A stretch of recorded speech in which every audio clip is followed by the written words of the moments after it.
It's day one of the Nissan International Classic, and the weather news is not good. It's cold, very cold, 12 degrees and below, and there's a very strong headwind, which is not what riders like, but it's all part of the challenge of this fabulous sport. Over 100 riders will shortly be leaving Parnell Square here in the heart of Dublin up the main Sligo Road. They will be going through Maynooth, Mullingar, Longford, and then on into Boyle, and that's where there's a real sting in the tail for today's stage, because there's two King of the Mountain stages at the very end. What do we expect today? Who knows? It's very much spring classic weather here today. Wind, very strong wind, possibly a headwind, I think, all the way, which means I think the riders are going to huddle together a lot.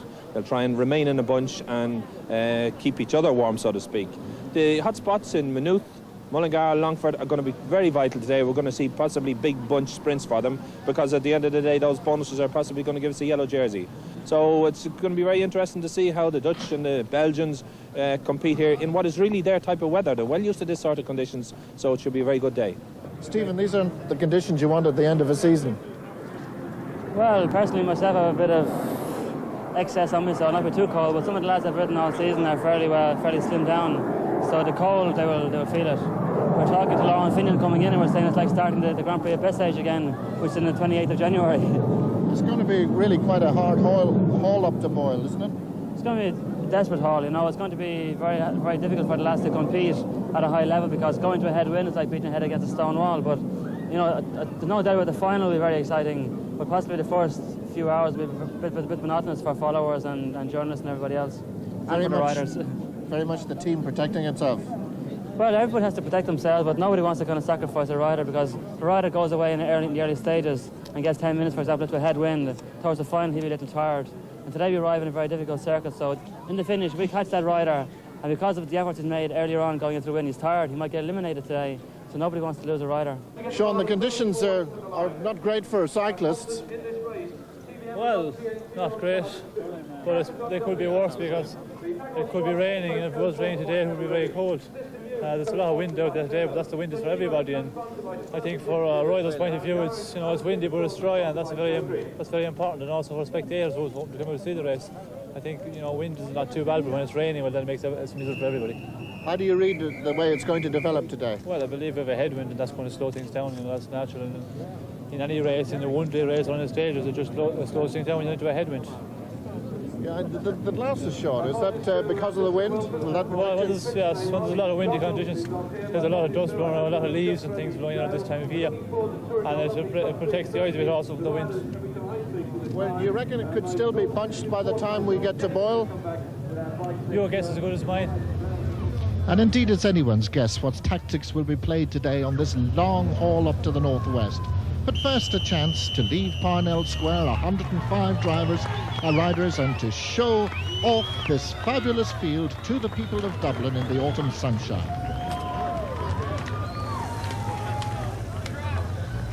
So from the start area, it's down the hill into O'Connell Street, where these riders, most of them anyway, will end up in 5 days' time for a grueling 10-lap circuit at the end of the Dublin Millennium Stage.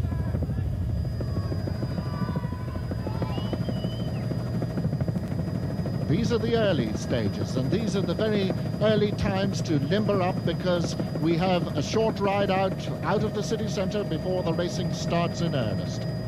And there's one of the great Nissan heroes, 3 times winners, and the man who's had a marvellous season on the continent this year. And a unique feature of the Nissan Classic, the thousands of school children who will cheer on heroes like Sean Yates there as they line the routes around Ireland over the next 5 days. A courtesy visit past the Nissan headquarters on the outskirts of Dublin, but soon it's time to get down to the earnest business of racing. And this is the proper start. Once the checkered flag drops, the race is on in earnest.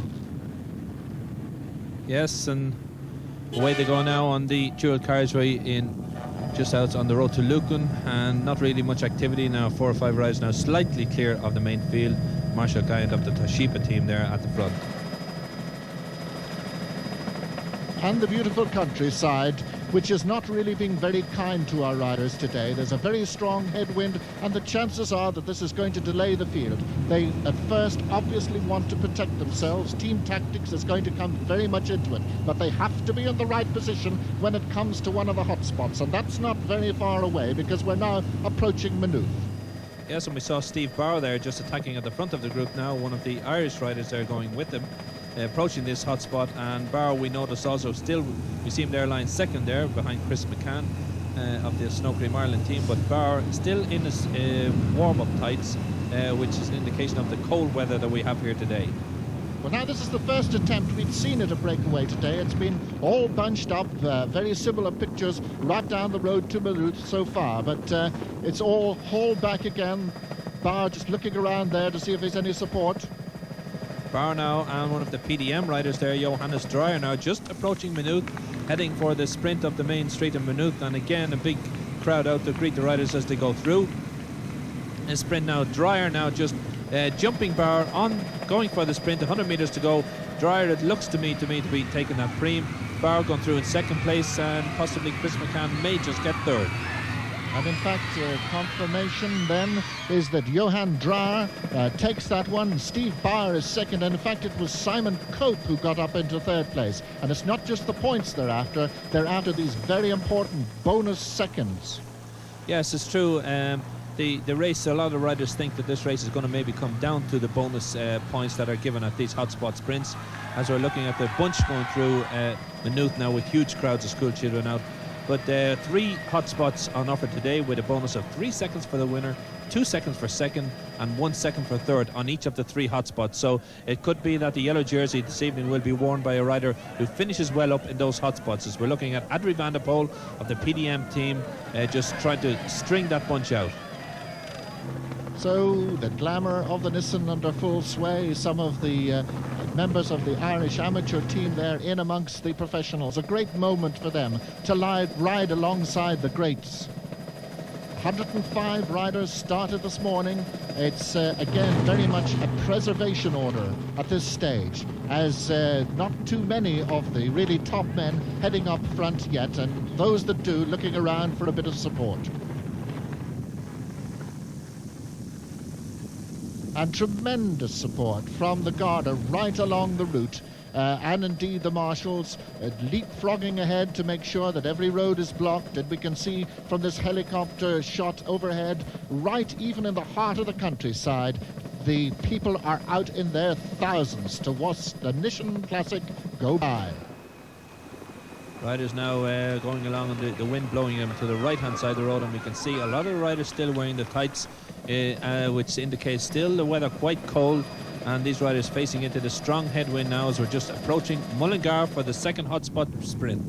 You can see Sean Kelly in the middle of the bunch there, being very well protected from the almost Arctic conditions as we're now approaching Mullingar in this all-important second hotspot sprint. One of the Irish riders now leading out the sprint, and looks like a Panasonic rider there just behind him, and a rider from the Super Convex team in third place there. And you can see for the first time a little bit strung out. We've got a long line rather than a massive bunch down the main road to Sligo at this moment. Looking at, looks like Henry Abadi of the Z Peugeot team, followed by Rolf Goltz. And they're all getting lined up, team tactics coming into play. We're coming now into Mullingar, down the long hill approach. And we can see Sean Kelly there from the air. We can see him in about third place now, approaching this first, or the second hotspot sprint in Mullingar. So Kelly certainly going for the points. Anderson there in the sunglasses of the TVM TNT team. And it looks like Eric van der Arden of the Panasonic team. Kelly in second place. Possibly Anderson, or maybe it may have been Bauer in third place. So there's the result. Van der Arden, as we expected very much to show on this event, beginning to come up to the fore. Kelly very well placed there in second place, and in fact it was Dag Erik Pedersen in third place in that one. So off they set from Mullingar along the shores of Loch Ellen, and in 62 miles there will be the all-important feeding station in Edwardstown.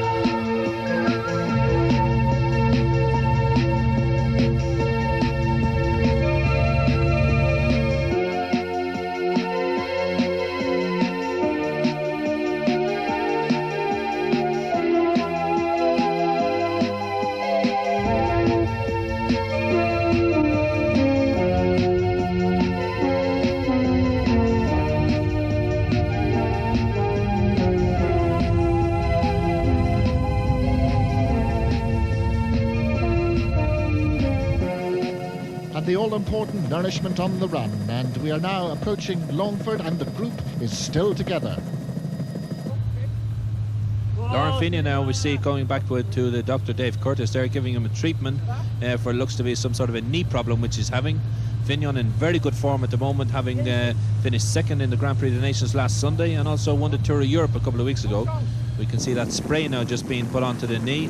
We're looking now at the Cass team at the front of the bunch now, really doing some very good teamwork. Sean Kelly in third place with his teammates lining him out on the left-hand side of the road, and on the other side, coming up on the right, was the second string with one of the blue jersey of the Scottish team leading them out.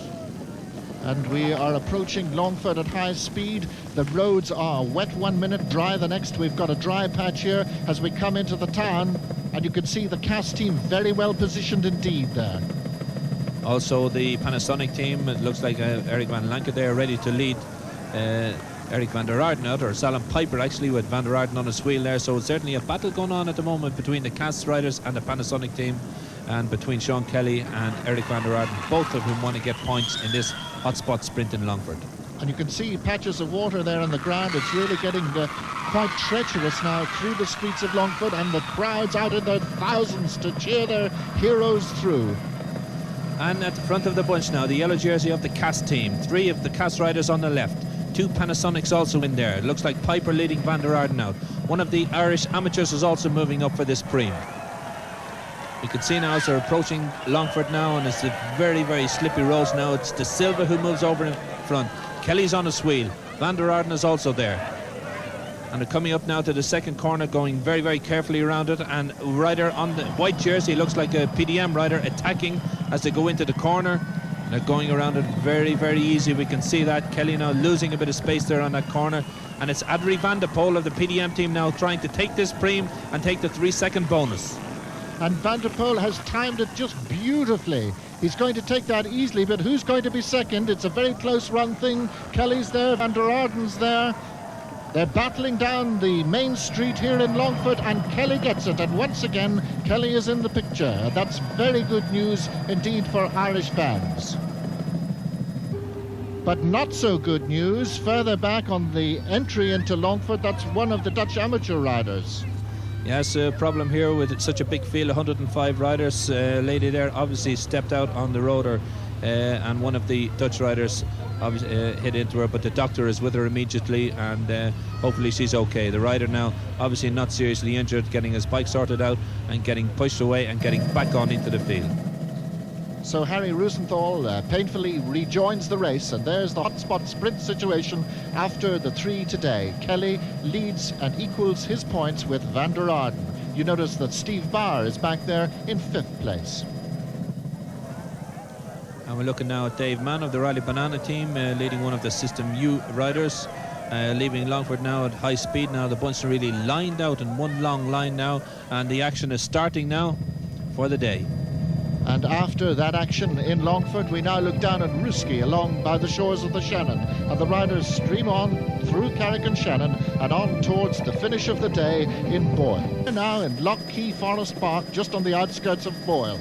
And the big news really in this beautiful parkland is that the bunch is still a bunch, although a little bit strung out now because of the narrow roads in the park.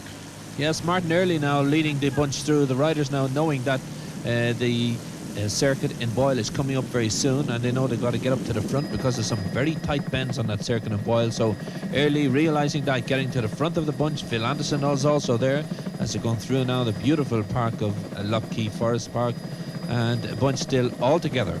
Now this is the old Rockingham estate, and you don't get gate lodges like that anymore. Sadly, the main building was burnt down in 1957, but this is not what's on the riders' mind at the moment, because there's less than 2 miles to go before this very demanding and narrow circuit in Boyle, which is 3.5 miles long and has to be done 3 times. Yes, and one thing is certain, that this bunch is in one big bunch at the moment, but after doing the 3 laps of the circuit at the finish, I think it's going to be split up a fair bit, because there's a very, very difficult climb up the Mail Coach Road. We've got Early at the front, Marshall Guyan there in the centre. One of the Fago riders looked like John Carlson there on the right-hand side of the screen. Close up there of Martin Early now leading the group out of the Loch Key Forest Park, going through the second arch. and the crowds in Boyle, the population of this beautiful little County Roscommon town has absolutely exploded in anticipation of the Nissan Classic arriving. You can see the motorbike trying to keep the pictures coming to us as they tussle now out of the park and coming up just about a quarter of a mile before they come into this very, very crowded town centre. And look at the anticipation, it's fantastic.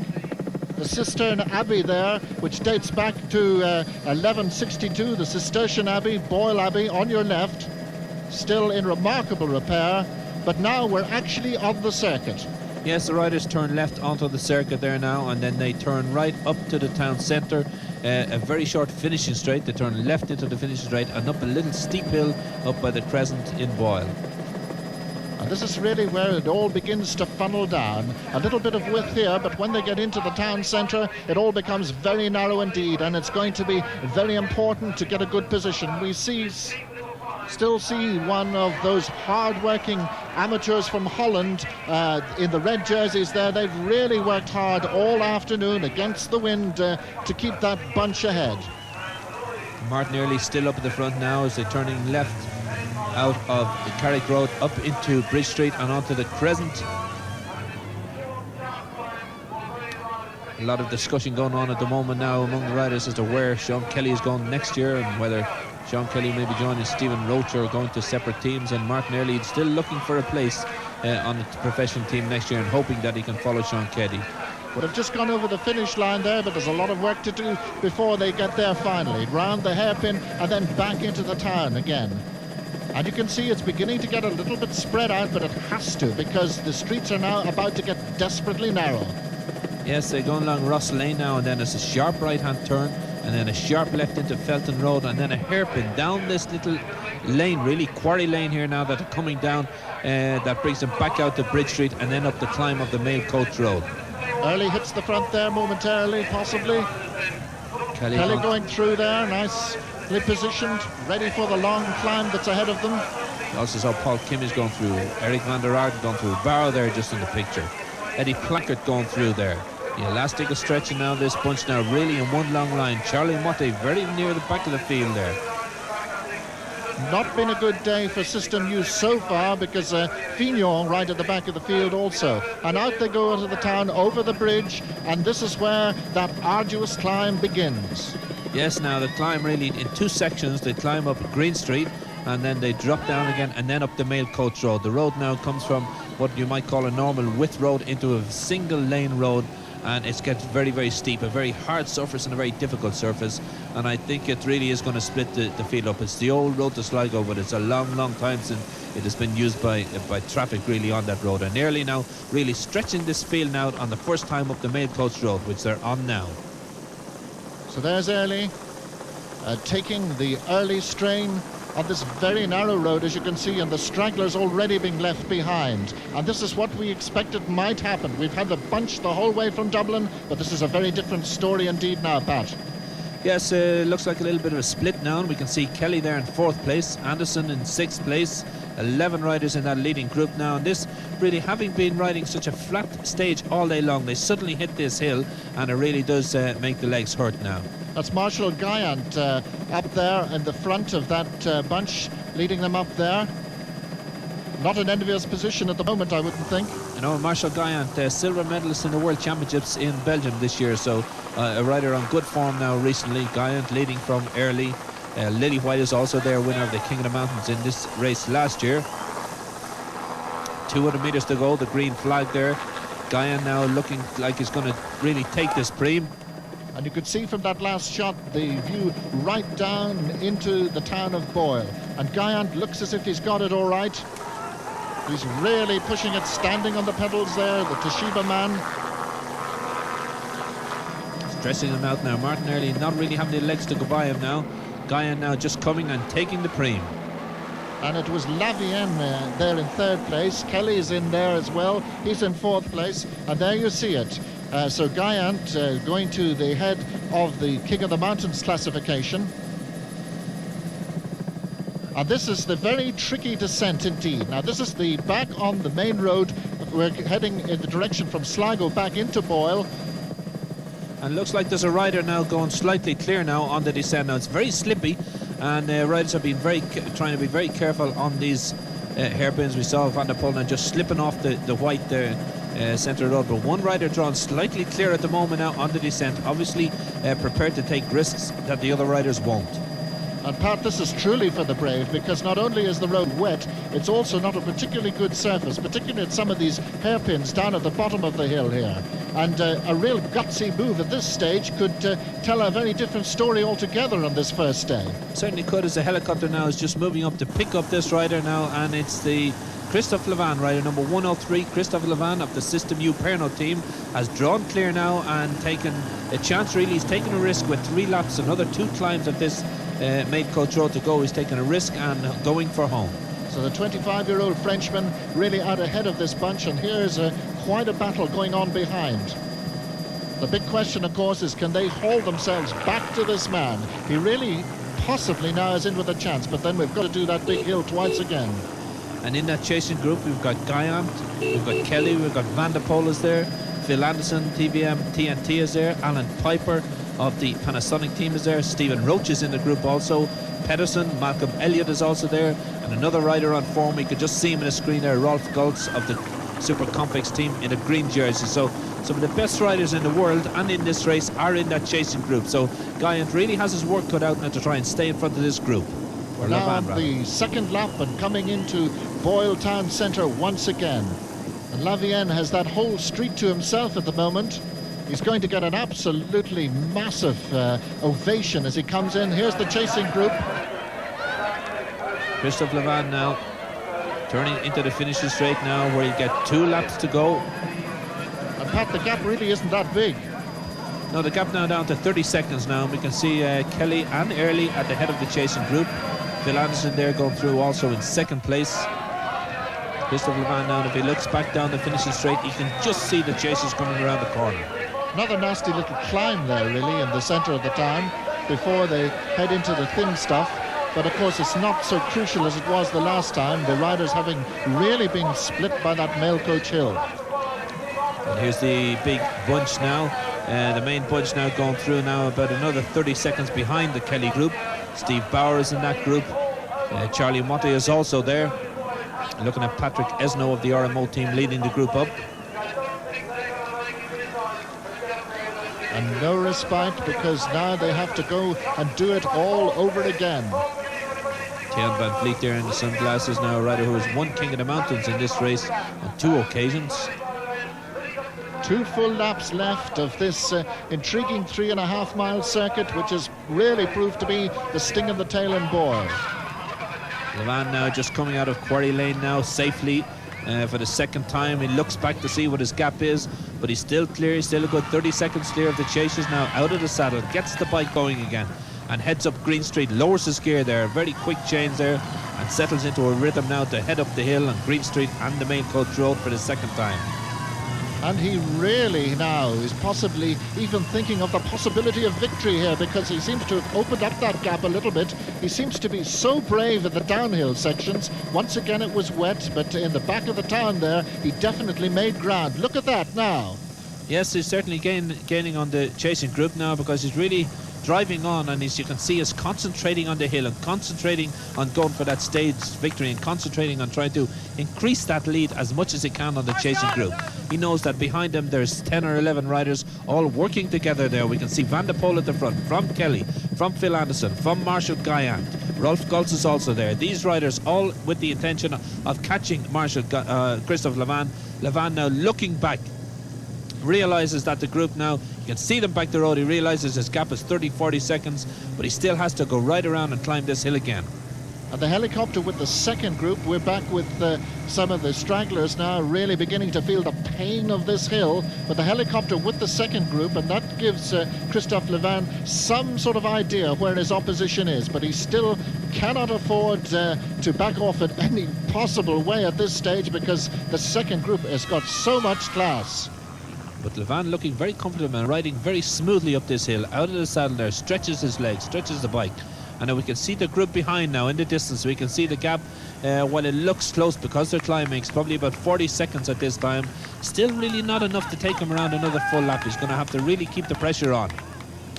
And the locals cheering on this Frenchman who really has proved so powerful after that 103 miles to Boyle against the wind. And that has been a very tiring preparation for these climbs. Goes through and takes the Prime now, Christophe Levan of the System U Pernod team. System U, the biggest of the French teams, really, and really on form at the moment, with Fignon and Motte both also riding very well. So Guyant, if he takes this stage and takes the yellow jersey, can have the benefit of knowing that he's got a very strong support team behind him for the rest of the week. Going now for the sprint for second place, and look at the face of Kelly, struggling now as he goes for take third place. Guyant goes through in second, Kelly in third, and Kelly obviously suffering. And that second place there for Guyand will give him the King of the Mountains classification. There you see Kelly well in the hunt also. But this is the man that's really broken away. And once again, downhill, he's very fast indeed. You can see also the slippery roads now. Riders being very careful. And there's the situation as we anticipated. Guyant takes the overall King of the Mountains. Levan is in second place, Sean Kelly an excellent third, and Van der Poel taking the fourth place spot.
Well, it's taken all day to do it, but it's finally happened. The field is really now quite spread out.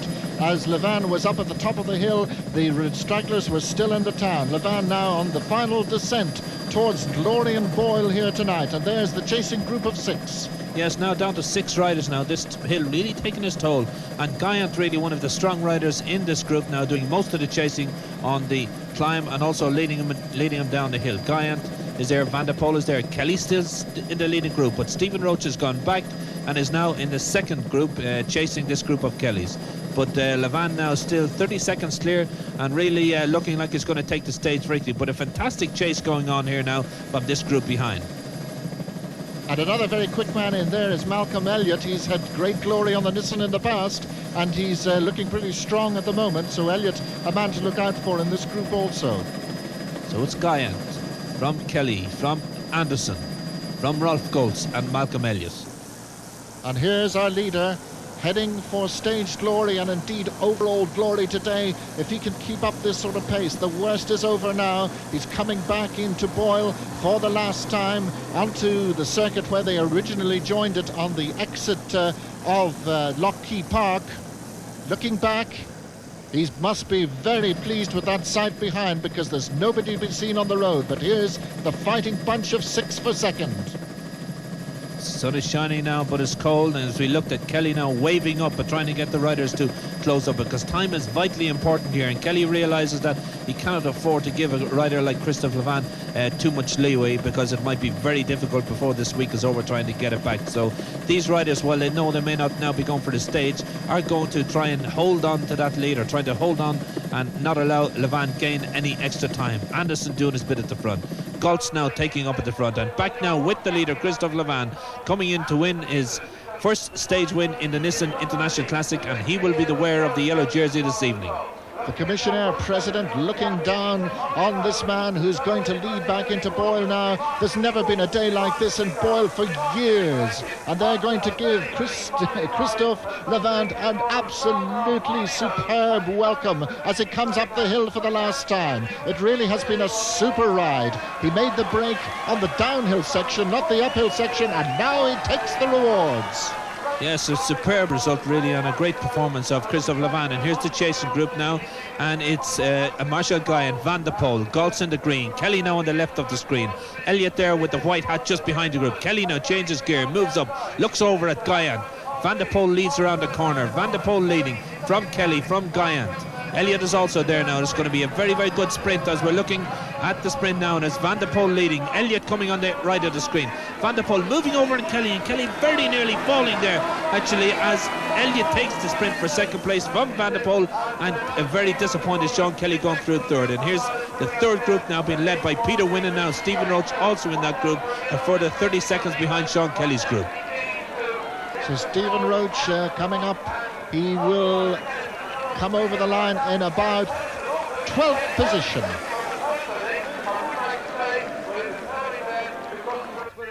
And there's the stage result, and it could be a very significant stage indeed. Christian Levant has that very useful 32 seconds advantage over Malcolm Elliott. Sean Kelly has had an excellent day. He's the winner of the hotspot sprints, and there he is receiving his accolade, a very popular winner indeed in Boyle.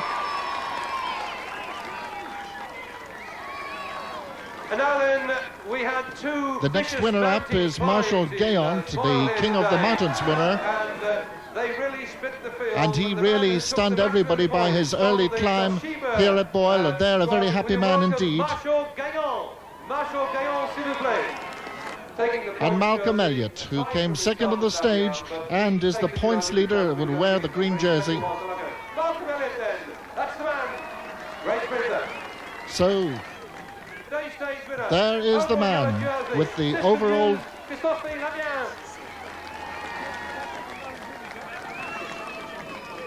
Now this is the bit where the photographers get more than their fair share of And there is the situation, the overall result at the end of the first day. Christian Levant, Van Poppel in second place, Elliott third, and Kelly still there. To Sligo for day 2 of the Nissan International Classic. As you can see, the conditions are terrible, wet and cold for the longest day in the event. Christophe Levant has been the talk of the Yates country overnight after his terrific win in Boyle last evening. Could this be the year of the French? Who knows? After all, we're going quite close to Killala today. But we're also going out into Connemara, into the west, into the Wild West, and that's just the sort of spectacular countryside where advantages like 33 seconds can disappear into the landscape. Cold, wet, hard conditions today. It's going to be a very difficult stage. A long stage out in the open stretches across Connemara is going to be very, very hard. At the moment, after yesterday's stage, we have a group of 6 or 7 all in contention, and there's a lot of riders who lost out yesterday who really have nothing to lose but to go and make a race of it today. There are riders within 1 and 2 and even 3 minutes of that leaders group, and I think they're going to make a very good race for it. But either way, it's going to be very, very hard and a hard day, and it's going to be the strong, good men who are there to finish. Is it going to be a question of keeping in the bunch till we get to a pretty spectacular finish like yesterday again? That's something you never know. You just don't know on bike racing. You can never forecast beforehand what way the race is going to develop. 33 seconds then isn't too daunting a prospect at this stage. No, I think there's a long ways to go, and to control the race, especially with a 5-man team, it's very difficult. Andrew, if you had to pick somebody else other than yourself to take the Nissan honours this year, who would it be? You never know. Yesterday they said there were only 12 people who were left, but it's possible one of these days there is a breakaway more than 10 minutes or 5 minutes. You never know, but I think it's Leven. He makes a good chance because there is no time trial. There are only a little bit of bonifications. Of course, there is Kelly, there is Elliott. So I think there are a few riders. For them, it's possible to win the Nissan Classic. Eric van der Arden leads the field out through the wet streets of Sligo and even gets a little bit of a shudder on there as he goes round that tight corner. First of all, it's the 5-mile pedal out to Ballacedare where the race starts proper. And there you can see the very full river after the overnight rain. It's still raining and it's still very cold, and that's going to be an extremely deciding factor today, as it looks as if the large bunch of riders, 104 today, not 105. We've sadly lost Aaron Yacht, who has retired after injury on the very spectacular descent at Boyle yesterday. And now things start in earnest, and we're delighted to say that Phil Liggett has joined us from Seoul to join our commentary team with Pat McQuaid. Thank you very much indeed, Alan. Well, the riders today facing up to the stage from Sligo to Galway, the longest stage of the Nissan Classic this year, 149.1 miles, Pat McQuaid, and I would think you've come in for some stick today, haven't you? Well, a little bit, but it's more so possibly because of the conditions, because they're facing into a headwind again for the first part of the stage, and then once they turn in Westport and we head south towards Galway, they should really get a tailwind, which will improve things a lot. And also, the forecast is that it will improve as the day goes on, as we're looking at Wegmuller here now taking off the capes, which signifies the rain's actually stopping. Well, that's a good sign, because we're only just over 2 miles into today's marathon stage, and the riders facing one of 4 large climbs. This is Hungary Rock, and it is an absolute brute, Pat, and it comes very early on and will shortly be followed by Ladies Braid. So you really have given them something to think about straight away. Yes, it's a hard start to the stage, there's no doubt, and although really, reason being that this climb normally wouldn't be so difficult, but because it's so early in the stage, I haven't really had a chance to warm up, as we were just watching their shots of Laurent Fignon at the front of the group. We're now looking at the back of the group here now, climbing Hungary Rock. So the field then, they're not going to be too worried about the distance at the moment, more concerned with hanging on to the back of this bunch, 1 or 2 of the riders here, because this really is, I think, the best field that we've seen in Ireland in the Nissan Classic over the years. We've only seen one winner, of course, Sean Kelly. And I think after yesterday's stage, where Christophe Leven stole the yellow jersey at the finish, there's signs that perhaps Sean Kelly is going to have to fight harder than ever this year. Here's the leaders now on the climb of Hungary Rock. The man in the middle, Chris Lillywhite, the king of the mountains in the Nissan Classic 1 year ago, and of course survived quite a nasty fall and was helped all the way to the finish in Dublin by his teammates.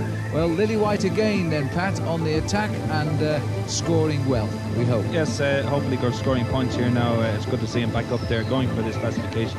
Again, there are a few others now, like Marshall Guyant and Christophe Leven also going. We can see Leven on the left, Guyant there in the red jersey of the Toshiba team, just also well in the picture, and Phil Anderson also up the front there, just on the wheel of Laurent Fignon. So it's going to be a good sprint for the line this time, and all the top men are there for it. Van der Poel is also there, I can see. And Laurent Fignon, going back to the beginning of the year, the winner of Milan San Remo, twice winner of the Tour de France, and Chris Lillywhite, who has a hat-trick of King of the Mountains titles this year, the Milk Race, of course, the Circuit de la Sarthe in France, and the Nissan Classic last year, now challenging again for the Rally Banana team. This is the steep part of the climb of Hungary Rock, and there is the beauty of Ireland again today. The autumn tints just beginning, and I have to say the temperature here a lot colder than it was in Seoul just 24 hours ago.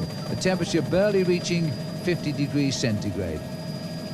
Right, well, we're approaching the top of Hungary Rock now, and you can see Chris Lillywhite still in the centre, looking very strong for this one, but Marshall Guyant just in behind. There he is to the right, and he's the man that holds the polka dot jersey overnight.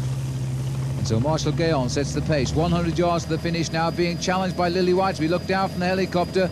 The finish just ahead there now, and Guyant taking on Lillywhite, and Lillywhite fighting back strongly here as Lillywhite goes over the line first, and Marshall Guyant gets second place there. And the descent begins. And there you see the King of the Mountain action opening with Lillywhite win today, but Guyant retaining his overall lead.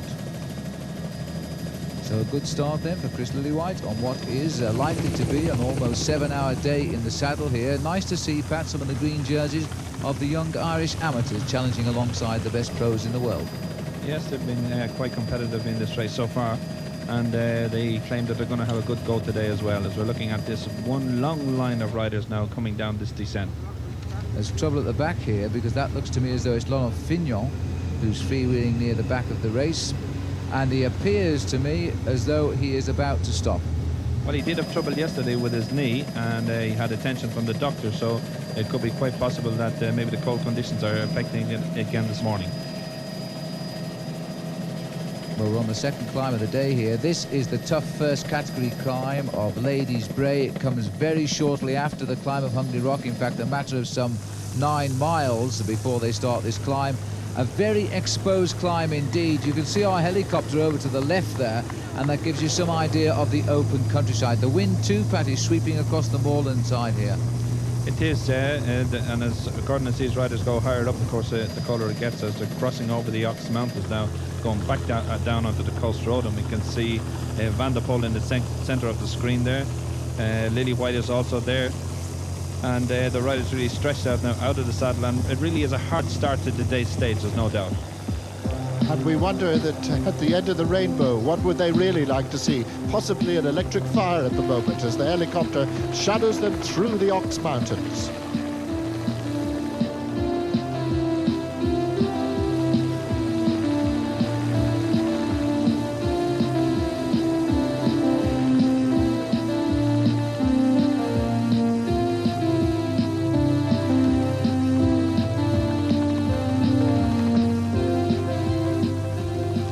Really, once we're over this climb now, it's a long, flat stage right into through Ballina, Castlebar, Westport. Not really flat, but rolly countryside before we hit Connemara, and then we've got a couple of climbs in Connemara, which should really split the field up. This climb, Ladies Bray now, all together still. It's so early in the stage, really, you're not going to get riders trying to attack and trying to stay away, and the fact that riders are going for this madness classification means they're all staying up there. Guyant now going for it, Van der Poel with him.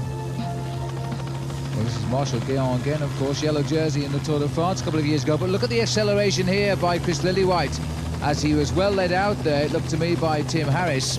And now Lillywhite going again, very determined. He's trying to establish now a good challenge here for his defence in the King of the Mountains. But he's now having to hold off Adrie van der Poel, an old favourite here in Ireland. And Van der Poel coming up towards Chris Lillywhite. It's going to be a close one. Lillywhite will take that. Van der Poel is second, and the field, for a while at least, has broken up. And it's 2 in a row for Lillywhite, with Adria van der Poel coming through there second. But notice that Gayant is still very much in the picture. And that will make it a rainbow day for him, because it looks like he's in with a good chance of retaining that polka dot jersey. So, down they come out of Ladies Bray. And as you can see, it's beginning. And there's Fignon. This is the first major sensation, the first major retirement. He's given up. He's taking the warm way home. And as we lose one great cyclist, we look at another in Ballina. Now, this is the first hotspot location of the day. And here come the riders streaming down a very fast approach down the hill into Ballina. So we're here in Ballina now, and this is the big sprint for the valuable small time bonuses, because so often over the years gone by, the Nissan Classic has become a battle for the hotspot sprints. That's an individual title as well, don't forget, for the leader in the yellow jersey. But this is the first today of 4 bonus sprints. This one's Ballina. We've still got Westport, Castlebar and Oughterard to come.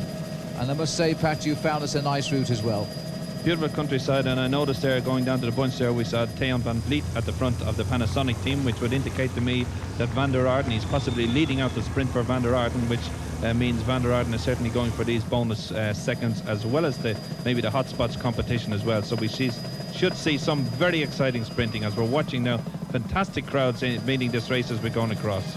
Well, it's over the River Moy and into the town itself, and it looks like the entire population of 7,000 people in Ballina and more have turned out. Certainly every school child in the district is there to cheer our heroes.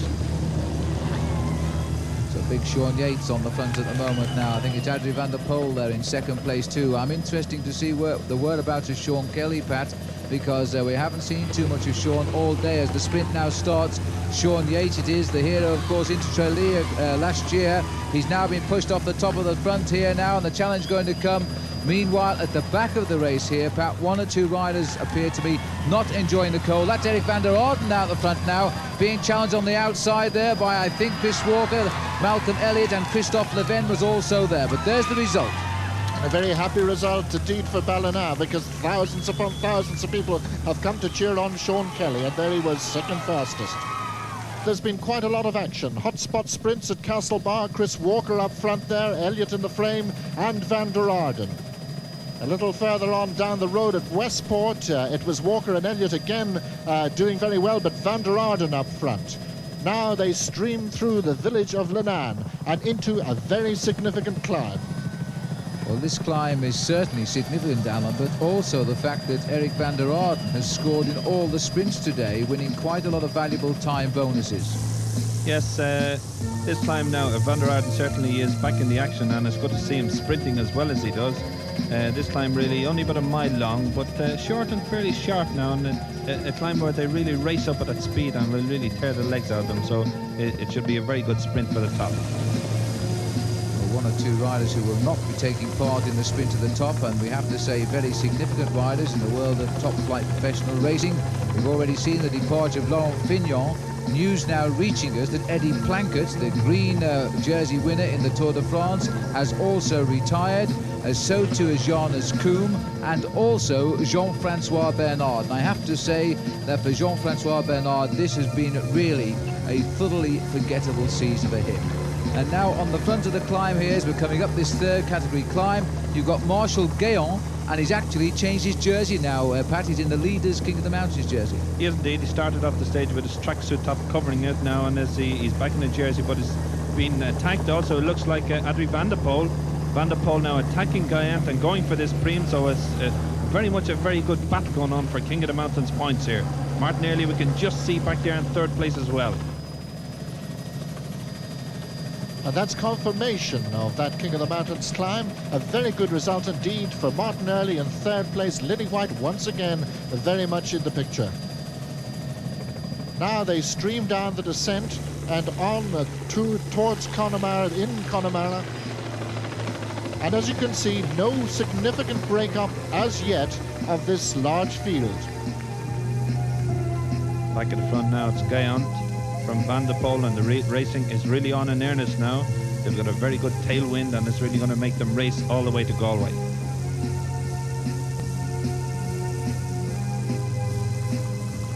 Well, I must say, Pat, that when you look at Marshall Guéant heading this field, what a great season he's had because of his fine placing in the World Championship this year. All the riders dressing for the weather, though, there's no doubt about that, apart from the long sleeve jerseys coming out today and the arm warmers here. Also, the riders wearing as many as 2 racing caps to keep their heads warm too. That's right. One is a cotton hat, which is a normal racing hat, and some also have a waterproof hat underneath them. But speaking, as we were earlier, of those retrials today, which are quite a surprise, in some ways not so surprising, because these riders are at the end now of a long and very hard season. And for the top riders such as Plankett and Bernard, who come under so much pressure all year long and expected to produce top class results all the time, eventually it does get to them. We're back here now with another rider who has won King of the Mountains classification in this race before, Tion van Vliet of the Panasonic team. So we're on the climb of Marm now, a second category climb, the last climb of this long day, by the way. We've had 3 already, and Tion van Vliet is the rider pulling them over the top of this climb. It's been a long day, it's been a very hilly day, but at least organiser Pat McQuaid does understand the ardour of riding a long season when these riders will pedal something like 35,000 miles in a year. And we're getting a chance here, a glimpse of the Irish riders. Chris McCann, we caught a glimpse of there, the brother of Cormac McCann, of course, in Seoul for the Olympic Road Race Championship. All climbing as a pack, though, and it's being paced up here by Tion van Vliet, no doubt trying to lead out his men like Eric van der Arden, who's having a great day.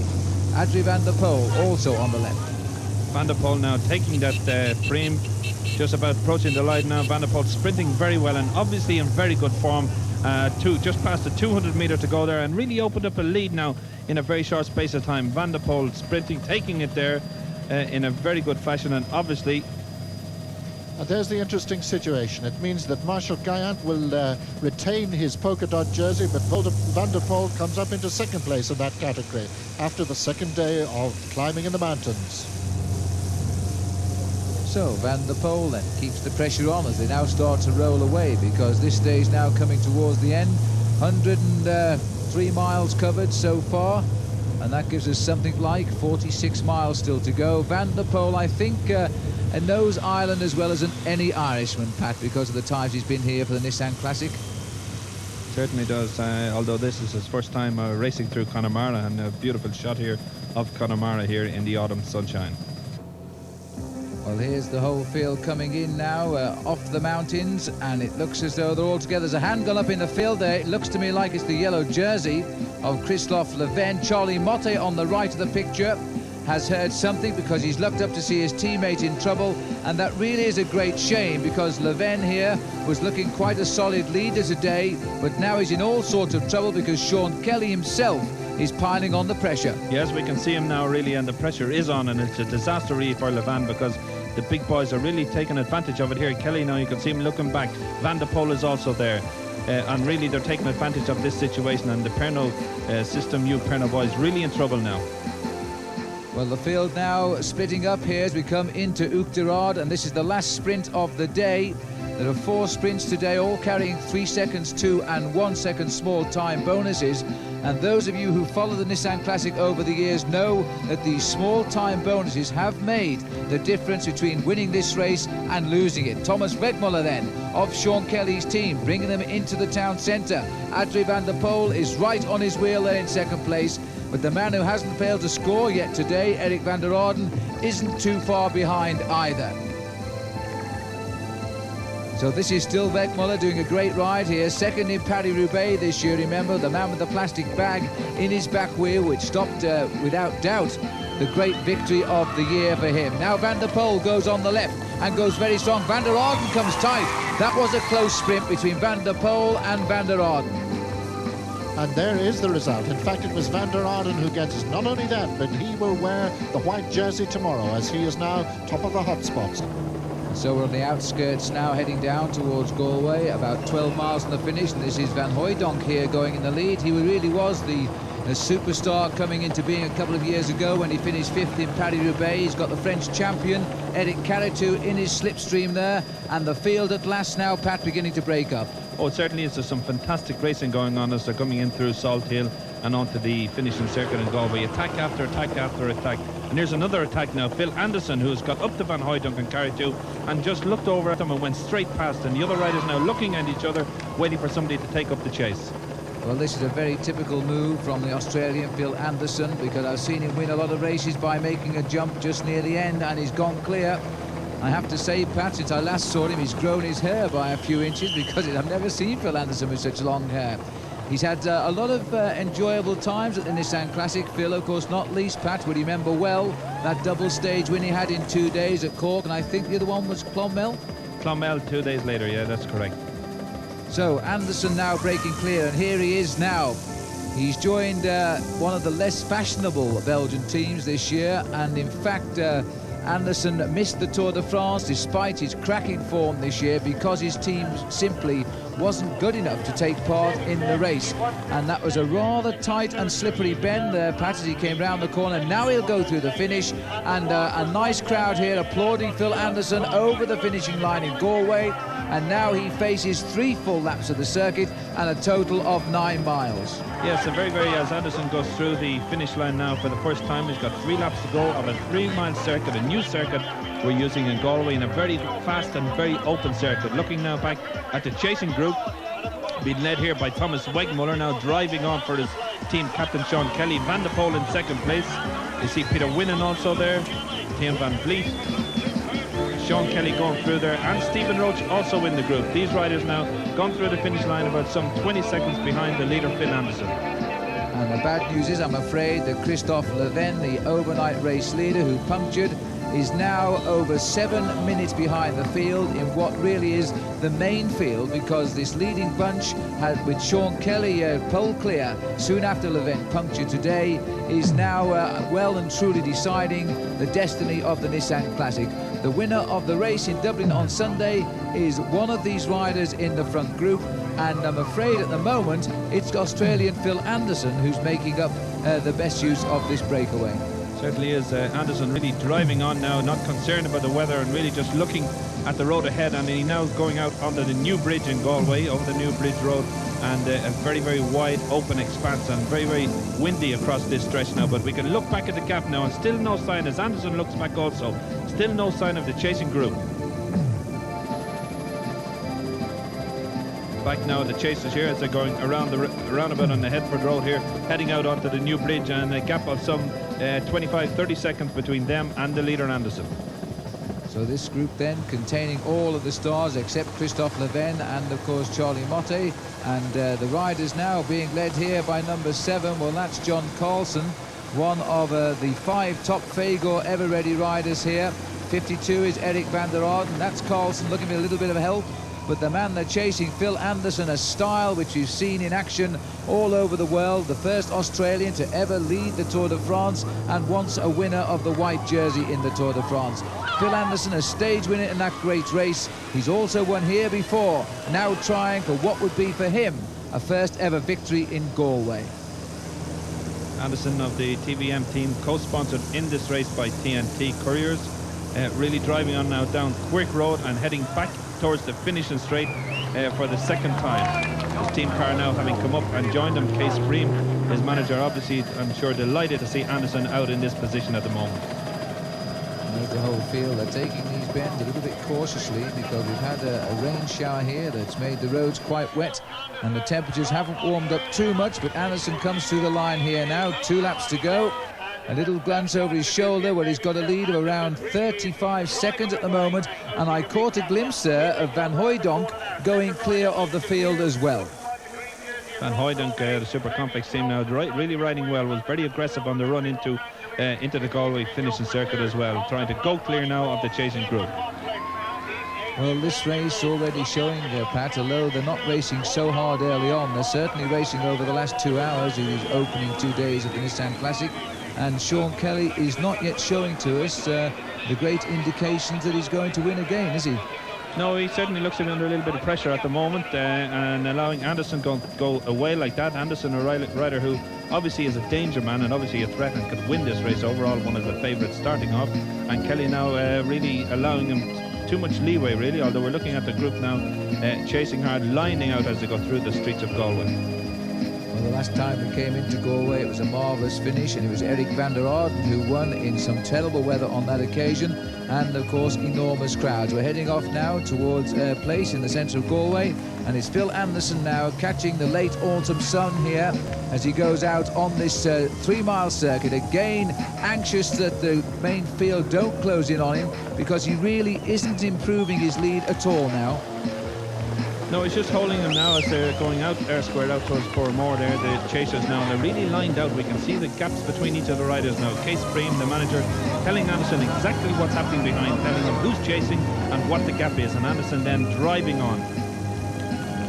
Well, it's good to see Phil Anderson back in form, because he hasn't had such good form these last couple of seasons, but this year he came out on top form and he's held it almost throughout the year, and I think he was very disappointed indeed that his team didn't make the Tour de France this year, and I certainly think they would have had a better tour than one or two of the teams who in fact were selected to ride in the race. Now Anderson then, more information from Case Bream here as they try desperately now to a little bit of professional help there, I think, you know, Pat, with the crosswinds blowing. It could be, obviously these managers will try anything, and with a crosswind blowing, he brings the car up alongside him and shelters them for the wind for as long as it's possible, and the commissaire is there on hand really to watch over it and make sure it's not abused. We're looking at Casio da Silva, I think it is, trying to chase with Eric van der Arden on his wheel. Anderson now going round the roundabout and looking at the crowds and giving him a great cheer as he goes through.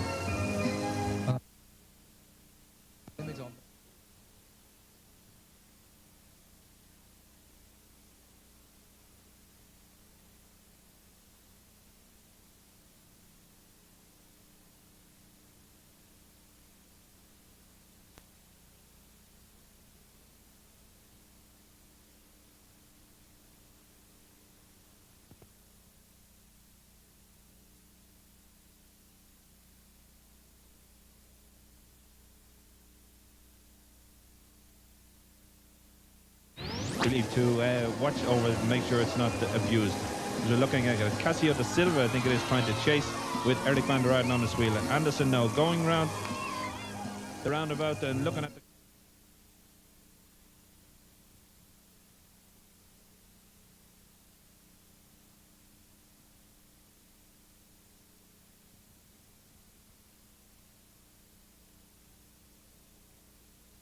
out of this race, at least in the overall race for the yellow jersey with that puncture. It's a question now on who will take the yellow jersey tonight in Galway, because Phil Anderson here is obviously now the favourite. He needs a few seconds.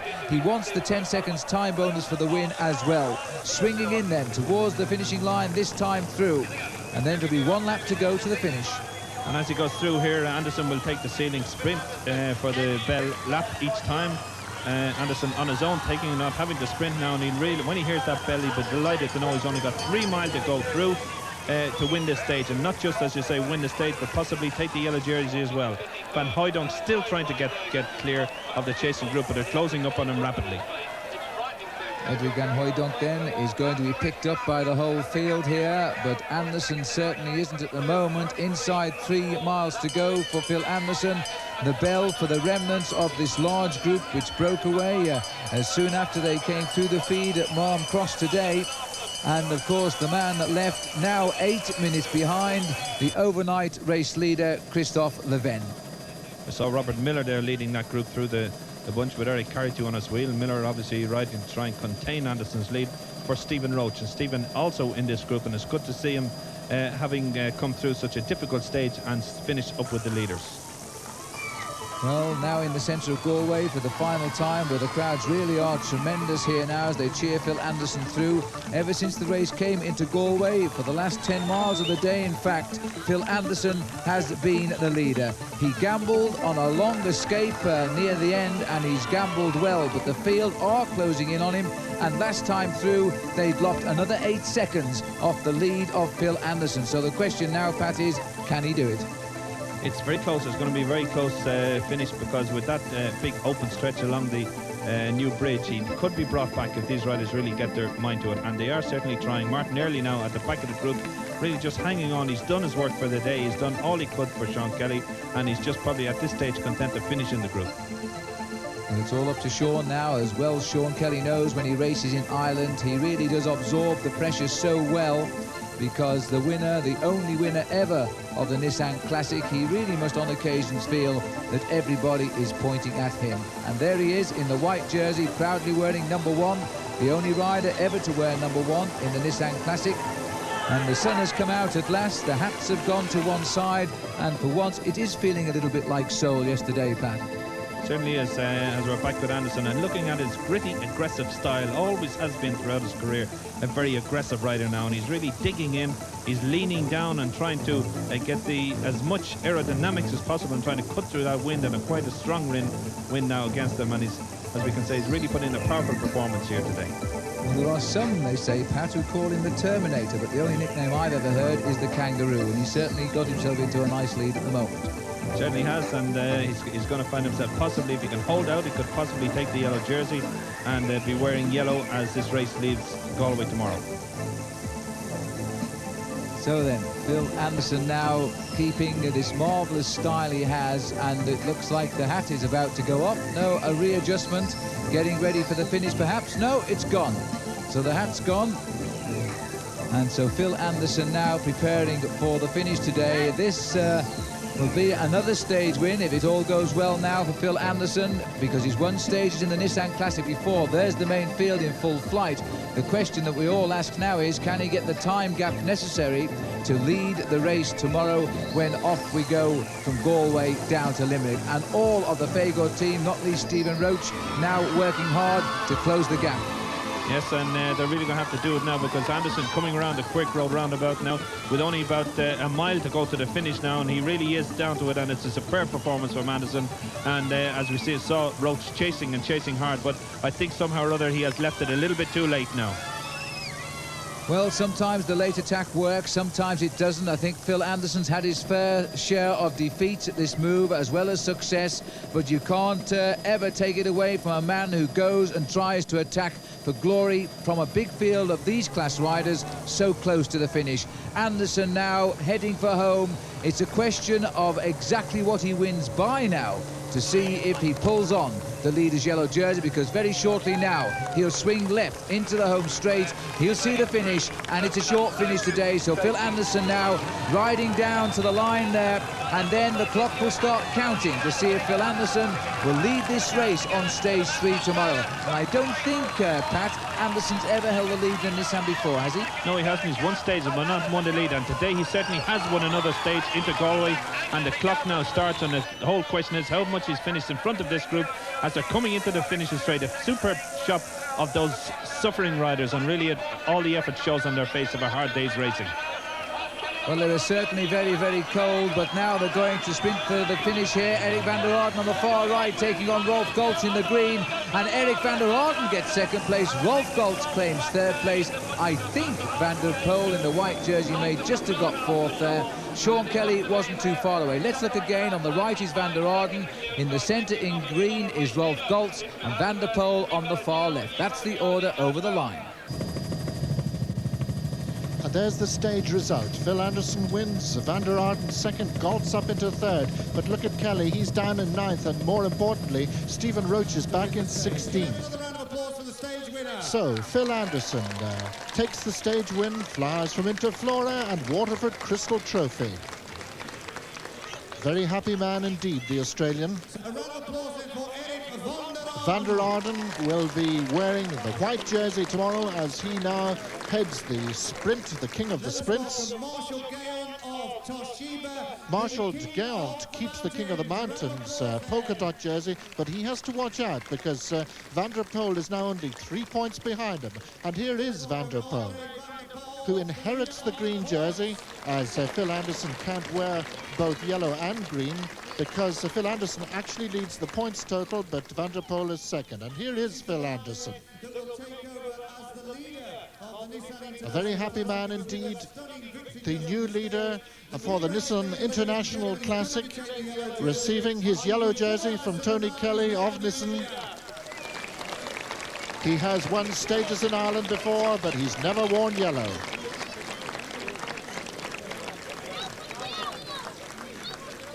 Well, congratulations, Phil, in yellow tonight. You must be very happy about that. Yeah, I didn't expect to win the stage and be in yellow today, but anyway, very happy, and I was just strong enough to pull it off there. It was only maybe a mile from town when I attacked, and you know, when I came through over the finish, the first line, maybe I just had a couple hundred yards there. You seemed to close up pretty dramatically on the second lap. Yeah, I was debating whether to go back to the group or not, because the wind out there was tremendous, and I wasn't too confident in keeping it. So, you know, a bit of a dilemma there, but I pushed on persistently, and you know, once I came over with the bell the last lap, it's only 4 miles to go, I thought, well, I'll just put the hammer down and just give it what I got, you know. Well, an Australian leads, but the situation tonight is Kelly's fourth, Early's in 8th, and Roach 10th. It's day 3 of the Nissan International Classic, and it doesn't get any easier. The weather's better, it's warmer, the rain has stopped, I'm glad to say, in Ayr Square here in Galway, as we move out on a very hard day indeed, because there are no less than 5 climbs ahead of the riders today, and another long, long route, 126 miles before they get to Limerick. It's a very meandering route to Limerick. First of all, we head inland to Lochray, then down along the shores of the Shannon, through places like Woodford, Killaloe, then across to Neenah. But then comes the real bite. After about 85 miles, they start to ascend silver mines, 1,000 feet high, and a very tricky and dangerous descent. Finally, it's into Limerick, where the largest crowds yet are expected on the Nissan Classic, and onto a 3.5-mile circuit, which takes them right up the centre of O'Connell Street. And let me just remind you of the positions as they leave Galway here. Phil Anderson leads, and there are 3 Irishmen in the top 10. Sean Kelly's in 4th place, Martin Early's in 8th, and of course Stephen Roach in 10th. Martin, you're having a great ride, 8th overall in the general classification, and tremendous support, of course, for Sean Kelly. Well, I'm not going too bad for the moment.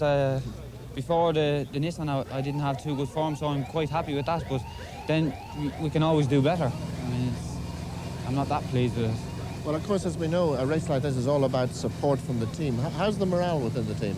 Well, the morale within the team is quite good when you think that Cass are pulling out at the end of the year, but the morale is quite good. I mean, yesterday in the 20-man group, in the front there was 5 Cass riders, which was quite good. And tell me, any chat about next year? Well, there's a few things on the road at the moment, but nothing sure for the moment. Do you see yourself being along with Sean again next year? Hopefully, yes. And here is the man of granite, Phil Anderson, back with a vengeance this year. Phil, in the Nissan Classic in yellow. How's he going to go today? Yeah, well, I've never been in yellow in Ireland before, so it's a new experience for me, but well, still, let's say early days, not halfway through the tour yet, so still quite a few miles before here in Dublin. But, you know, I was very strong yesterday, and just hope I can keep that strength to the finish. Who, in your opinion now, Phil, are the top contenders for this year's Nissan? Van der Poel's going very strongly. Yeah. Of course, Sean Kelly's always there. I don't know, you know, it's still pretty open. You know, yesterday we saw what happened, you know, to the leader, and he lost quite a few minutes, and, you know, the same thing can happen to me, same thing can happen to anybody, so you can never be too confident. Well, we joined the action just before Loughrea, where the first hotspot sprint of the day will take place. Although nothing significant has happened yet, the fields seem a lot more lively today in the sunshine. Well, there's Martinelli in the yellow cast colours at the moment. And all the riders here now. I think, Pat McQuaid, the weather now warmed nicely, and the riders certainly more urgency about them today. Yeah, certainly they've started off very well now, and the sunshine, I think, has brought out the best in them. Also, we've got to bear in mind that since we've turned south, we've got the benefit of that wind which was so strong against them on the first day. So it's certainly more conducive. The racing now, as we're watching this approaching the Loughrea to the first hotspot sprint of the day. Michel Vermont there in front of Edwin van Hooydonk of the Super Complex Yoko team. And so the field now about to contest the first hotspot sprint of the day down here in Loughrea. Remember the bonuses, small time bonuses for the first 3 riders over the line. But those of you who followed the Nissan Classic over the last few years know that those small bonuses so often have decided this great classic win. So riders now beginning to get a little bit excited here. Super Complex on the attack. And Edwin van Hooydonk is the man who seems to be riding on form for that team. For my money, I think, Pat, he's looking for the win this year. He certainly is riding very well, although Goltz in this event is their team captain, and he's the man that has said he wants to win the event now. He's looking at sprint now for this first hotspot sprint, and it looks very much like one of the PMS riders there who took that sprint, possibly Nick Barnes, I think, just taking it there on the line from Wegmuller. Well, Barnes, Wegmuller, and then Simon. We haven't seen him in the caption before. So getting everything started off to a good hotspot run in the little town of Loughrea. And a very nasty little right-hand corner takes them out of the town and along the shores of Loughrea, which gives the town its name. And doesn't it look beautiful today? Because the autumn minor Indian summer today, and a long straight line of riders here moving away along Loughrea. An interesting situation developing here now. We've got this leading breakaway group. We've got a lot of attacks and a lot of 2s and 3s now on the run out from Galway trying to break away, and it wasn't really until approaching Loughrea that this group broke away now. And Martin Early's at the head of it with Thomas Wegmuller, who has been in every one of the moves so far. And of this 10-man breakaway group, Martin Early is the highest placed overall. So there could be a little Cass tactics situation being worked out here, where they're trying to get Early up into the yellow jersey and take the pressure off Kelly. Next up is the first of the King of the Mountains climbs, and that brings them up, not a very severe one, up this incline to Hillbar, just category 4 climb. So the start of the climb today, and another tough day in the saddle for the riders here as the group come together. Rolf Goltz there on the front, an attack there off the front of the group. Looks like very much like a Noramo. Yes, Paul Kimmage now on the attack now on the climb. It's the first bit of action we've seen from Kimmage in this event so far. So possibly he's starting to feel his legs a bit now. The sun is bringing it out in him now. Kimmage on the attack on the Hillbar climb. So Paul Kimmage then going clear here, chasing 4 points towards the King of the Mountains climb. And a good break by Paul here. This is the back of the group. still all together as we head out now up towards the summit. Over they go, over the summit. And it was nice to see Paul Kimmage getting a bit of glory in his own country. But, of course, the big battle for the King of the Mountains on between Van der Poel and Guyant. Guyant, who wears the polka dot jersey at the moment. So there's Kimmage still clear now, but the whole field coming up behind him here. Interesting, though, that Adrie van der Poel seems to be making a concerted effort here, looking for the polka dot jersey of the King of the Mountains today. He's closing the gap on Marshal Guéant at the moment. Yes, there's certainly a great battle going on between them for this jersey. I think both have their mind set on winning this jersey and taking the overall lead when we get back to Dublin now. And another attack now from the front of the group. Another rider, PMS Dawes rider there, attacking at the front of the group now and going clear. Well, this is Daniel Webster, in fact, breaking clear here. 29 miles into today's long stage. It's an awful long way to go, Pat, almost 100 miles. Daniel Webster, but we know him as a lone break specialist. First-year professional. I wonder whether he really is thinking of a long one, or does he want somebody to come out of that bunch? I'm sure he probably would like some other riders to join him, but Webster, a very good time trialist, and we've known it from the past, has had a great amateur career in time trials, and now is out on his own, and it's good to see him come back and have a go. On the Woodford climb now, just a little bypass off the main road before they drop down into Woodford, and it's quite a steep little climb. Not, you know, for these riders, probably not very, very difficult. It's not all that long, maybe 3/4 mile long, but Webster riding up it very, very smoothly. And he certainly looks well here, but there's trouble at the back of the bunch on the narrow roads here as the riders continue to struggle. And this number 63, I think, was Henri Abadi there at the back of the race. He's in some difficulty, but this not for Daniel Webster at the front here, because this man, by the way, has been the British hill climb champion, and before he turned professional this year, he's won over 40 medals as a British champion or a placed rider in a British championship. One of them, a speciality in the hill climb, is over the top there of Woodford Hill and takes the maximum points.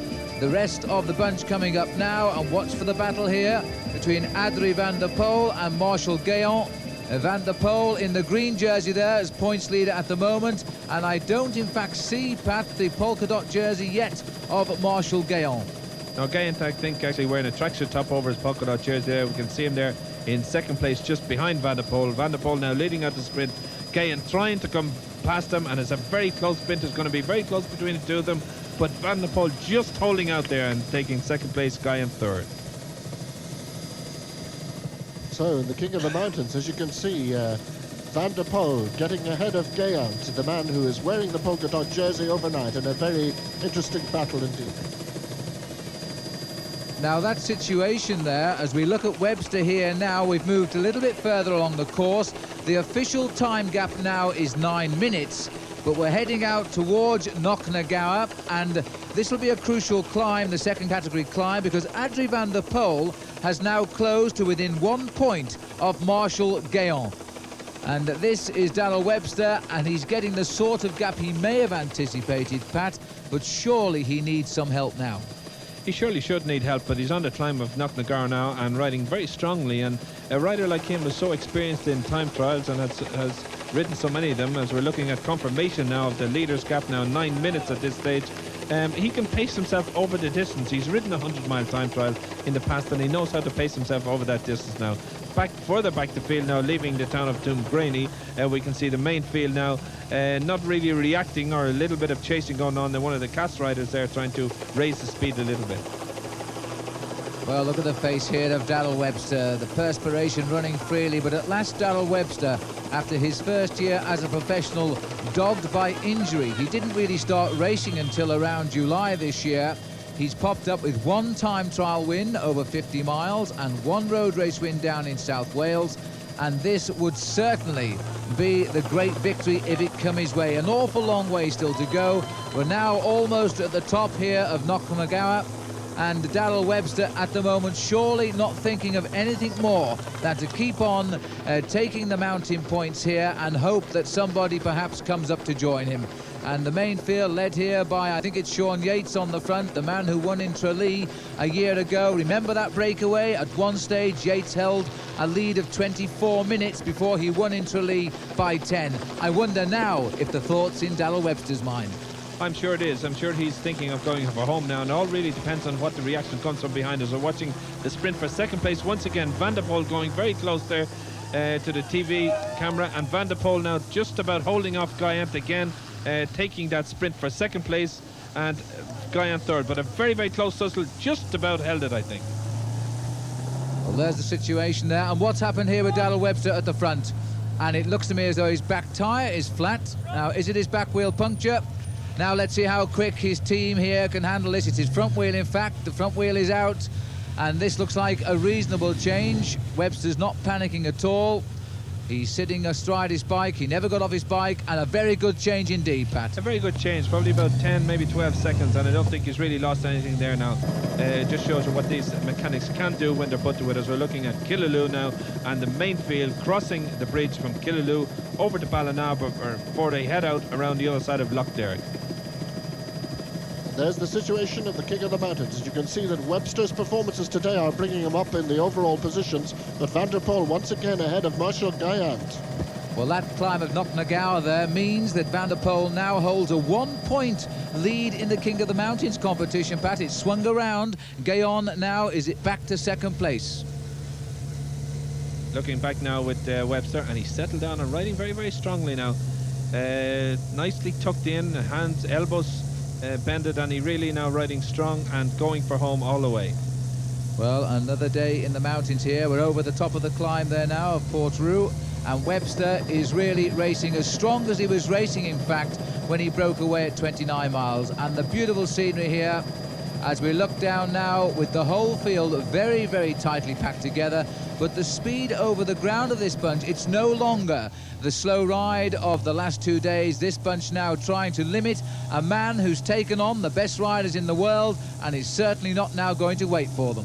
Certainly not back now with the main field as they're sprinting for that second place again on the climb of Portrou. And it's Van der Poel leading out the sprint and taking the sprint there from Guyant again. Martin Early also in this picture. So the confirmation is that has meant that Andrea Van der Poel is now in the lead of the King of the Mountains competition. We're now approaching Nina and the second hot spot of the day. So there you are, Nina. Webster, of course, has gone through. He gets another 3 seconds time bonus. These the cheers for the main field here. And another cracking sprint from the field. And the crowd today enjoying the sunshine and shouting the Nissan Classic all the way to the line. So it looks like Brian Smith here from Scotland on the front. And is he being challenged by Eric van der Orden? Yes, he is, and a close finish indeed. We'll wait for confirmation. Van der Orden gets it from Brian Smith, the Scottish amateur. An excellent result for him.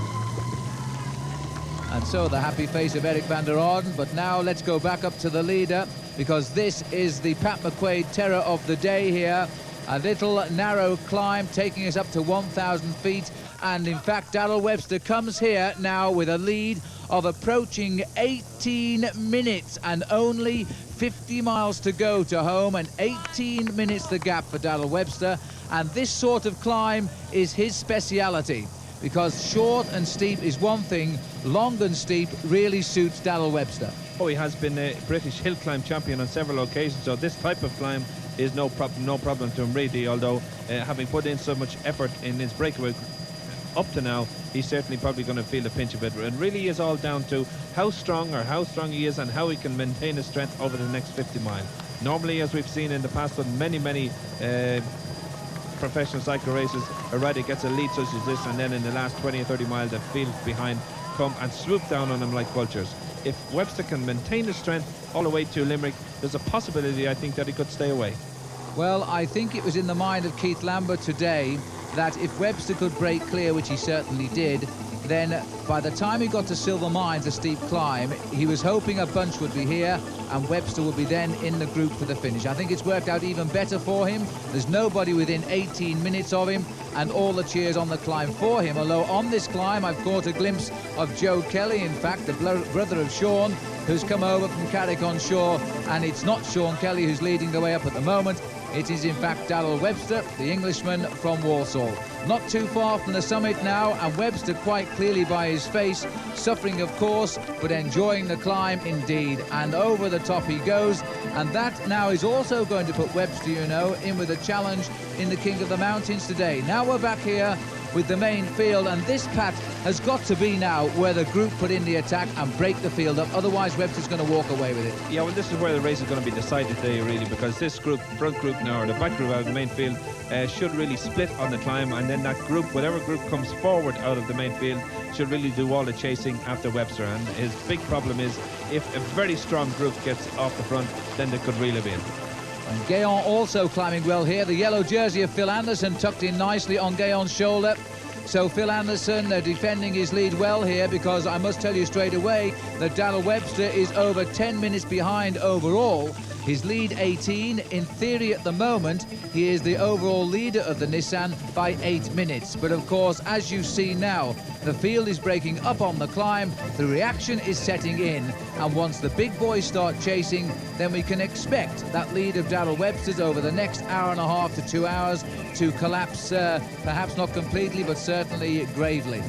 A very good performance here, Phil, from Phil Anderson, which shows the strength he has got at the moment and shows his form is very good, and he certainly will be a very hard man to beat in this race, because he's up there on the most difficult climb of the race and staying up there with the climbing leader of the climbers competition, Marshall Guyon. Two top men on form on this narrow road here. Guyon, the King of the Mountains, fighting back for his jersey, by the way, there. We're back up here with Darrell Webster, who's down the other side of Silver Mines now. He knows it's all downhill, well, almost to Limerick for him, but not for these two. They're pulling away now, about a minute from the summit for these two boys. Gaon hoping to fight back for his lead in the overall mountains. Phil Anderson, of course, thinking of greater things. He wants to consolidate now his overall lead in the Nissan Classic. And you're right, Pat McQuaid, because this year has been a great season for Anderson, winner of the Tour of Denmark, leader at the start of the season in Tirano Adriatico. Yes, and a very good stage win yesterday, and now race leader. But what he has to be very careful of is this descent. It's a very, very dangerous descent with two very tight hairpins at the bottom. And Anderson is known as a fearless descender, and I'd be afraid he'd certainly want to be careful, otherwise he might find himself in the ditch.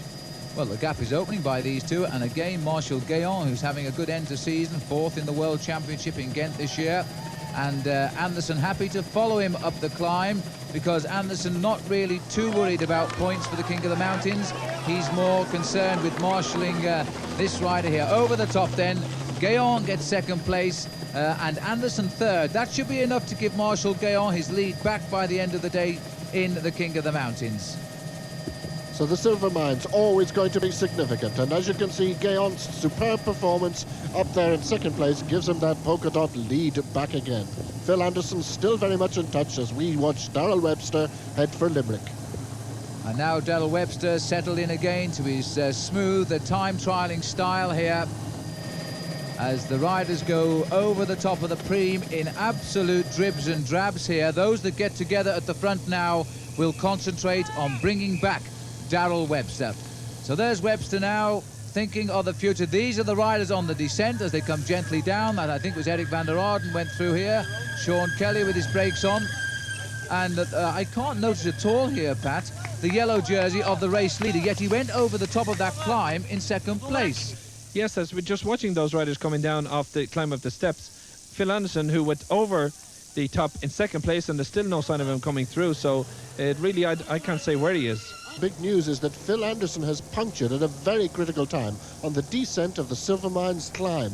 This is exactly the same situation as happened to the bearer of the yellow jersey yesterday. It seems to be becoming a very unlucky garment in this year's Nissan. Well, that's sad indeed, because in 2 days the leader appears to have gone out of the Nissan Classic, having had a puncture in the last 40 miles of the event. But we are now on the outskirts of Limerick, and the rider with no such worries about flat tyres today, at least now since he recovered from his puncture, is Darrell Webster, and his lead coming down now to just 9 minutes, Pat. Yes, and this group behind now really chasing very, very hard. All the race favourites with the exception of Anderson in this chasing group, and they're really eating into that lead of Webster's at the moment. Well, there's Martin Early now driving through, pulling through for his teammate Sean Kelly. And rumours today, in fact, that eventually the 4 Irish riders in this race may well be combining together to form a new team for next season. That's the rumour of the moment. What's going on down here at the moment? Because this looks like Webster is slowing down, Pat. And that's the Assistant Chief Commissaire there, Jerry McDade. And they're turning him round. I think, in fact, Pat, he's gone off course.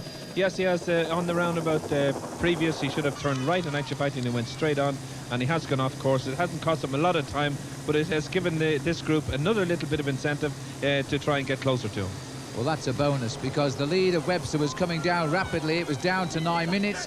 I suspect now he's lost another couple of minutes here, because it appears that Webster is blaming others for the problem, but he's now got to get back on the course, and as sad as though it may be, the onus in all cases in international cycle racing is on the rider himself. So Webster now in Limerick City, his lead confirmed to be down to a shade over 7 minutes as he comes up now to commence 3 full circuits of the city. Yeah, 3 4.5-mile circuits and an absolutely amazing crowd, as always happens in Limerick City for the Nissan Classic. A huge crowd out to greet him as he goes up O'Connell Street through the finish line for the first time with 3 seconds to go. So Darrell Webster now, and he's not going to surely now lose this race, because 7 minutes lead as he goes on for these 3 laps should be enough. The man has recovered from a flat tyre today. He's recovered from going off course, where I estimate he must have lost around 2 minutes. And now he's on the finishing circuit. And as always, Pat, the crowd here in Limerick, absolutely marvellous. Yes, all the way around the circuit, the crowd are lined and they're greeting him. And this is going to be very good encouragement for him, because he's suffering now, obviously suffering after having been out in front for over 100 miles at this stage. And the crowd will lift him and keep him going there, so hopefully he can hold on to that lead right to the finish, and certainly I think he deserves it, and nobody would begrudge him the victory. Well, absolutely not. A man that's taken on the best riders in the world after 2 days of stalemate. At last we found a rider with the courage to gamble on the long one, and it looks as though it might well work now, because this crowd being treated to a Darrell Webster at his very, very best. A year ruined almost by injury, his first year as a professional, and for the first 6 months he couldn't even ride the bike. But now, as the season draws to an end, Darrell Webster is going clear to what will certainly be his most impressive victory of his career. Let's have a look at the bunch at the moment. There's Webster taking a drink, while here is the bunch now coming through the finish, led by Martin Early. Eric Calitu has gone through, Van Hooydonk's gone through, and the official time gap now 6 minutes and 30 seconds. 6 minutes 30 seconds, there's still a lot to do for these riders, and they really have to pull it out if they're going to catch Webster. But it's a big group, a strong group, all the strong men are there. Sean Yates now moving to the front and really driving it on. Early goes back. Van Hooydonk also riding very well, doing his piece at the front also. What a great rider Sean Yates, and what a great season he's having. Ever since he won in Tralee a year ago, this rider has gone from strength to strength. This year, of course, a stage win in the Tour de Spain, a marvellous stage win in the Tour de France, the race leader in Paris-Nice with a stage win. He's the man now driving that field up towards Darrell Webster, as we are now out, so coming round to complete the first of 3 full circuits for Darrell here. And judging by the look on his face, almost 100 miles in the saddle, the pain now is beginning to tell. Yes, we can see how he's changing position quite often from the bottom of the bars to the top of the bars. At this point in time, he would be finding it very difficult to get relaxed on the bike. He would have pains in his back and pains in his legs, and keeps trying to move around to try and ease the discomfort a bit. As we're looking at this long line of riders being led by the yellow jersey of Martin Early and Van Hooydonk chasing. Peter Winnan there, and Stephen Roach on his wheel also. Stephen Roach having made the final group. Carried to the champion of France in the blue, white and red jersey. Although he's a teammate of Sean Kelly's and in the Cass Dublin bus team, but back with the leader Webster as he comes into O'Connell Street for the second time with 2 laps to go, and is about to take this hotspot sprint. That's 3 seconds bonus, but Darrell Webster now is not racing for the yellow jersey. The big field has closed that gap down. His 10 minutes deficit overnight. He had that at one stage, but that's gone now. The gap is down to around 6 minutes, and all of the CAS team are now doing the chasing to try and bring him back. There's Stephen Roach, Pat. Yes, looking very comfortable, and it's good to see the couple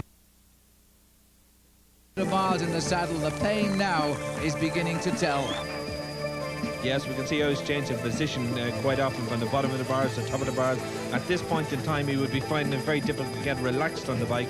He would have pains in his back and pains in his legs, and keeps trying to move around to try and ease the discomfort a bit. As we're looking at this long line of riders being led by the yellow jersey of Martin Early and Van Hooydonk chasing. Peter Winning there, and Stephen Roach on his wheel also. Stephen Roach having made the final group. Carried through the champion of France in the blue, white and red jersey. Although he's a teammate of Sean Kelly's and in the CAS Dublin bus team, but back with the leader Webster as he comes into O'Connell Street for the second time with 2 laps to go, and is about to take this hotspot sprint. That's 3 seconds bonus, but Darrell Webster now is not racing for the yellow jersey. The big field has closed that gap down. His 10 minutes deficit overnight. He had that at one stage, but that's gone now. The gap is down to around 6 minutes, and all of the CAS team are now doing the chasing to try and bring him back. There's Stephen Roach, Pat. Yes, looking very comfortable, and it's good to see. The couple of days now of racing is bringing the form back to him a bit now, and it's good to see him being able to put a bit of effort in. So don't forget that Stephen Roach has come to this race with a cyclist complaint, which is conjunctivitis. It's caused by all the dust that they keep crashing through on the open road. He's receiving again tremendous help there from Robert Miller, who has been the lieutenant of Stephen Roach all season and at times the leader of the Fagor team. But this is the man of the day, and this is probably the best team, the PMS Doors team in Britain this year. But back with the bunch here, it looks like, is it Van Hooydonk who's now leading the chase here? Miller anxious to get back to the front and chase down Darrell Webster in front. This is going to be a great finish. All the big boys now gathering up there now and getting up around the front now. Miller moves over. Roach comes up and takes his turn at the front now. Riding very, very comfortable. As we're back now with Webster. The crowd warming there, Pat, because they're leaning over the barriers here, cheering on the man they've seen in the lead ever since we came in to Limerick. And let's not forget where this rider broke away. 29 miles after the start of this 126-mile stage today, Webster went in the lead. But now we're seeing the riders coming up here to contest second and third place in the hotspot sprint. My goodness me, that's Malcolm Elliott gone through, and it looks like Rolf Goltz chasing him. And as they come to the line now, it's going to be close on the line. Elliott gets the bonus. That could be crucial today for the yellow jersey race. And as always, Malcolm Elliott, a super sprinter right up there in the hot spots. And don't forget Webster, who's coming up in just about every category with this super ride today. There's the overall situation in the hot spots. Van der Arden still leads, but Webster's up into second place. Well, Van der Arden, with 2 days to go, is making that hotspot sprint competition his for the white jersey. But now we are out on the final lap. Webster looking a little bit anxious, but the news is that, in fact, on that full circuit of Limerick, Webster has maintained exactly the same lead. So that should be enough now for Darrell Webster to win this stage. And there's no doubt in my mind that will go down in Darrell Webster's career book as the best victory of his life.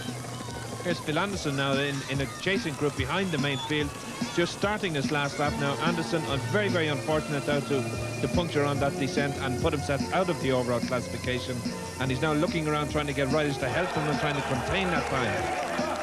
And there's the leader swinging in as Phil Anderson's group has gone out the top of this finishing straight. So the distance now is somewhere around 4 miles, the distance between Darrell Webster and the overnight race leader, Phil Anderson. How sad for the man on form, Phil Anderson, robbed certainly of the lead today by a puncture, but no such luck for Darrell Webster. This brilliant man from Walsall has come home for the greatest win of his career, and he is in tears, and why not? Tears of joy there for Darrell Webster as we now go back to that group led by Phil Anderson, the deposed leader of the Nissan Classic. And the question now is, Pat McQuaid, who will lead tonight? Because obviously Rolf Goltz, Sean Kelly, Malcolm Elliott in this group here. yes, and also Adrian Vanderpool. It's really going to be any one of those 4 riders because they're all very close, and it's all going to be down to the bonus points on the finish line as to who takes the jersey. And still it's Sean Yates pulling this race along now. He's thinking of Malcolm Elliott, of course, keeping the race high. We're back looking at Phil Anderson's group, who is now, again, Anderson working all the time as he tries now to keep the deficit respectable. But there's no question now that Anderson is out of yellow. He goes through here into the lead. But the question is who will win that sprint for second place? Because if Malcolm Elliott can win it, I think he'll be the leader. And if Sean Kelly wins it, then we're going to have to find out, because it goes to the computer with all these small seconds of time bonuses. Here's the big sprint now coming up. Kelly in the yellow jersey. And Kelly is the Cass rider coming through as they swing into the home straight here. Sean Kelly in second place there as we go round the straight. As they come up now towards the straight, Sean Kelly looks to the right here. Where's number 1? A great piece of leading out by his teammate. Now Kelly goes, and Malcolm Elliott coming on the far right. This is going to be tight. Elliott on the right, but Kelly takes it on the line, and that throws everything up in the air now. Who is the overall leader of the Nissan Classic? As we'll get confirmation of the result there. And there you see the replay. Kelly on the right and Malcolm Elliott desperately trying to get up to that line for those very, very important points. Has he got enough to take yellow tonight? Everybody's looking at their calculator. Here's Phil Anderson, undoubtedly the loser today, but still putting on a brave performance as it comes up to the line and a burst sprint again. So Anderson then comes in, but too far behind to matter anymore in the Nissan Classic. What about this heartbreak right at the very end where you went the wrong way? I was very, very annoyed with a few people. It's one of those things. Unfortunately, it seems to be a frequent occurrence with in big events. People make these big blunders, but you know, it could have cost me the stage win if things had been closer. But fortunately, it didn't. So I'm happy. But had it cost me the stage win, I would have been very, very, very annoyed. Did it keep you out of yellow? I don't know. I wasn't going for yellow. I was just going for the win. And what a win it was. 3 minutes 30 seconds ahead of the rest of the field. So Darrell Webster very much the hero of Limerick tonight. And there you see Sean Kelly, Elliott next up. And here is the man who, despite the total exhaustion, the emotion is breaking through there. So a very, very happy moment in a young professional's career. Van der Arden, Eric Van der Arden there, the sprint leader, keeps the white jersey. And then we have, after that tremendous battle today, Marshall Gayont, who keeps the King of Mountains jersey. But the huge welcome, of course, here in Limerick going out for Sean Kelly, who puts on the green jersey as the points leader. So calculations still going on as to who's going to take yellow tonight. A very close situation indeed, and the whole field has closed up in overall classification. But Sean Kelly, once again, the hero of the moment in Ireland. And yellow goes to Malcolm Elliott, a very popular man in Ireland, in, of course, the ever-ready team there. And there's confirmation of the overall situation, and look how close is it. Just 2 seconds between Elliott and Kelly. Van der Poel also very much in the picture with 4 seconds behind. You had a great day. Yes, well, it was a very good day considering the way we started out this morning. The first stage to Boyle, when Levin won the stage and he was over 30 seconds ahead, I said it would be very difficult to take the jersey from him. And then it changed about yesterday and Anderson took it by more than 30 seconds, and I said, well, the race is, it's going to be more difficult now to take it from Anderson because he's riding very, very well at this moment. But yes, puncture's the wrong time. I've eliminated the leaders each day, and if it continues tomorrow, well, then I might take over the leadership very, very easy. But I'm very happy I'm back in the race and in a good position, and the form is good but not super, but I think in the position I'm in now, like, it'll give me an extra boost, morale boost, and I'm going nearer to home, each day. I have more supporters, and I'll just give it everything and do my best.